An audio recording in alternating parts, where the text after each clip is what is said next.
Hello, my name is Victoria Nordlund, and I teach 4 levels of creative writing to ninth through 12th graders at Rockville High School. I teach my students to focus on crafting pieces with fresh imagery, surprising metaphor, and purposeful word choices to evoke emotion.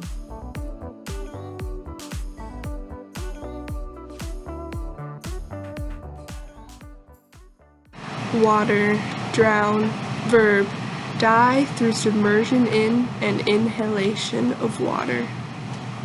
I waded in the water, cold to the touch. Algae clung to skin, leaving blotches on the surface. The sky, veiled with clouds, opened up, spiraling towards the ground. Frigid droplets shock the nerves and dull the senses. Body lay in conjunction with the water surface. Its face was not visible, having tipped over during its decomposition. Pungency permeates through the air, a decaying stench that was thick and all-encompassing. Waterlogged and heavy, the hair of the carcass floats upon top of the water, clotted with blood. The scene was melancholic.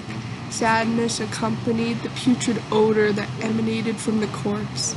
This was its final resting place, a desolate swamp concentrated with humidity, and one could assume that soon its flesh would be no longer. Its bones would sink to the bottom, and nothing would remain except for your memory, trapped beneath the blooming lily pads. Grace Dehnel's poem Water is from a collection inspired by the elements. In this poem, Grace masterfully selects precise word choices. The body that has drowned is faceless, unnamed, pronounless, and yet the reader feels the despair lying below the lily pads.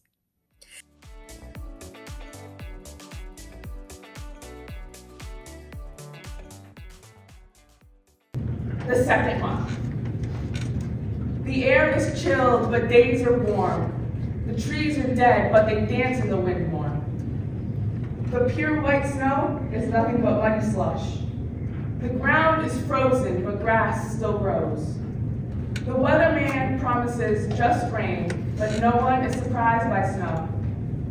The month is second to all and first to some. The streets are flooded with red hearts, but they didn't leave bloodstains.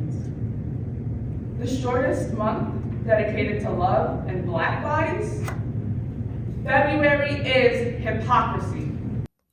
Mckena Clemons' poem, The Second Month, is from a collection of raw, compact pieces that skillfully employs repetition to evoke emotion.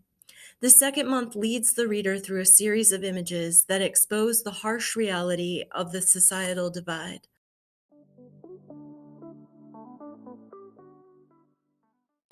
Gold Star.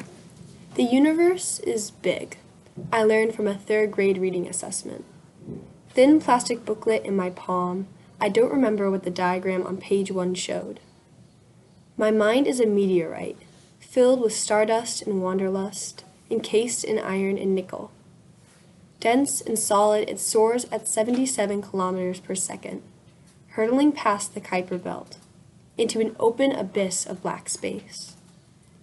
It doesn't take light years to see mountains, tall plumes of brown, ionized hydrogen gas and cosmic dust, tossed from a dying star, haloed by turquoise and teal like a pile of silk fabric being stretched and pulled. Expanding and dimming over 10,000 years, a nebula dances as it dies. I wonder if I will too. Natalie Crowley's poem, Gold Star, is from a collection that explores the impact of education on an individual. Gold Star employs an extended metaphor of a dying star to illustrate the narrator's urgent desire to keep her passion for education and learning alive.